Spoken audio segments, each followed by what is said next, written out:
3.2 External Projects, Project 6 Opportunities. This is a short video of my sketchbook. I have a tendency to follow the same structure and the process by starting with tutor feedback and then making a start by building up some work. So through here I've taken samples and so forth from Project 5 and started to engage just some brief reflections on samples and notes. There were some particular areas that I wanted to carry through into Project 6. I've made just some colourless samples to see as to whether they would work because I will be engaging in my collaboration. For Project 6 I have wanted to introduce the colour red. Colour red associates with dyslexia. So this is going to be now an important part of my practice and my research. Colour palettes are going to change. As from Project 5, I didn't work with any colour, which was quite successful, but I want to return back into colour just to engage and start to pull the assignments together. So reflecting back on some work and just documenting, photocopying and making notes of some samples and so forth that I want to continue and carry forward. My knitting with the knitting machine is an ongoing process with another collaboration. Andrew is a machine knitter and he's been giving me some lessons, so I will continue to make improvements with my learning and to improve the knitted samples and so forth. So through here my fashion illustrations are now engaging with using the body as a platform. So I wanted to continue reflecting and bringing this into Project 6. The raised line of the paper for the stripy knits, a little bit more in-depth research through here. Chunky lines and dotted lines and so forth. This has led to some new research where I've researched into lines, design lines, where you look at pleats and darts, straight lines, horizontal lines and vertical lines, and wavy lines, which will all be applicable to my knitting. So what I did as a start, or the start of Project 6, I returned back to the school report. There were some areas that I still considered because I want to kind of try and make a connection with some of the practice and research that have began with at the early stages of Projects 1 and 2. And there was just some interesting pieces where I could just use some plain knitting and use some decorator's chalk with lines and then overlay this with some ink, which obviously relates to the school report and so forth, which engaged with a new colour palette. And so what I've done is I've returned back to some ideas from 3.1 and also contemporary practice where I'd used ink and did some writing. Acetate overlays became quite important. It gave a very distinctive red, which then has inspired me to make some red yarn from some painted material and canvas, and then also engaging with ink, which it resonates to education. So the beginnings of a new colour palette started to emerge for this project. And then what I've done is I've pulled together and made some mood boards from Projects 1 to 2, and the mark making and the contemporary ideas of the school report I wanted to bring back, mainly for the colour palette.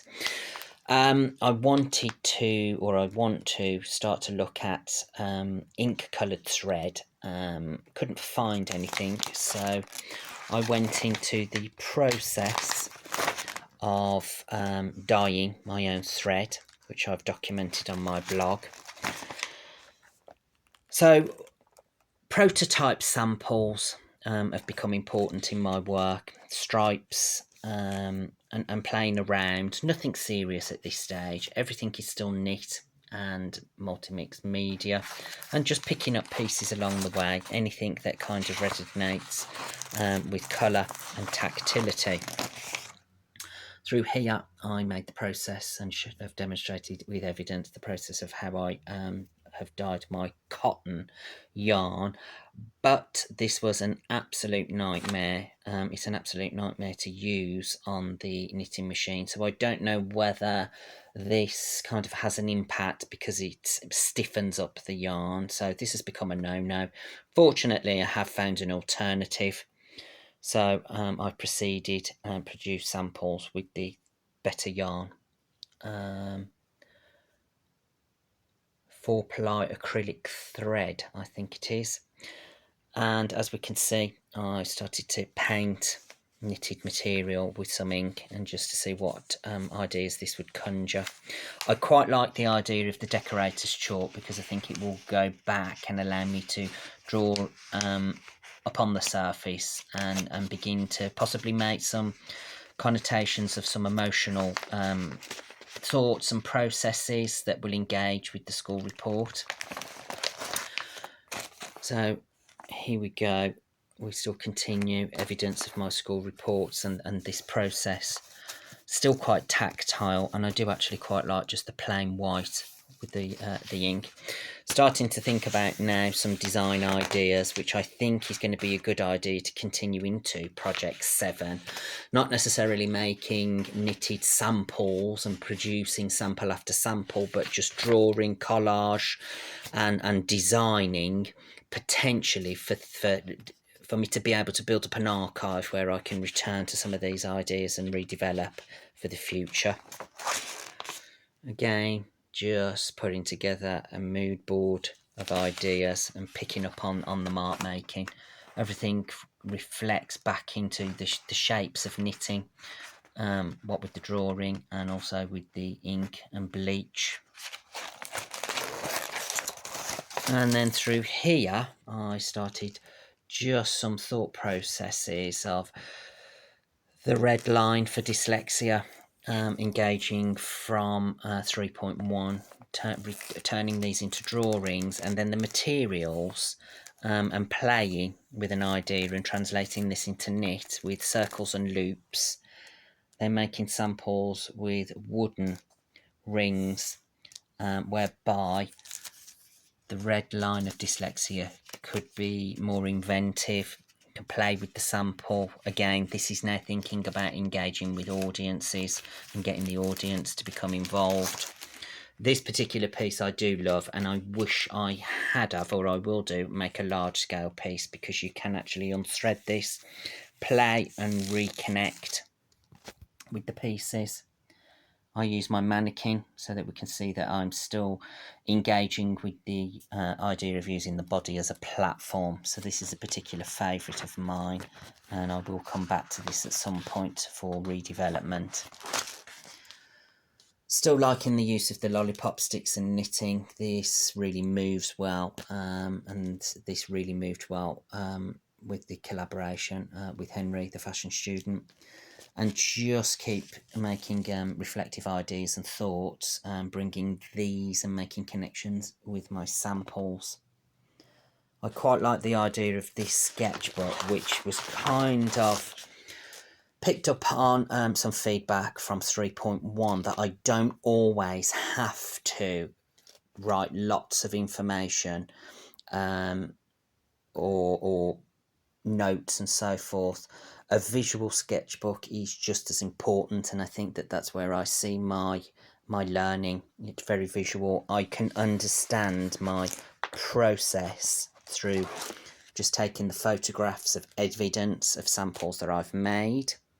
Some of these weren't necessarily or didn't go through a design process, but I think sometimes it's quite nice to start off, which I know some practitioners do, which I've discovered in research, that they start by just making the sample and see where that takes them. As we can see through here, this was a large-scale piece that was used in the collaboration with Henry. Sometimes it's quite nice to use a blank page which just divides the project And then as we can see through here, I took some ideas from 3.1 and then made the translation into this textile piece and some drawing from project 2 in my sketchbook, which actually inspired using the play balls from a children's pen. So here I'd engage with actually using objects that generate the idea of what play is.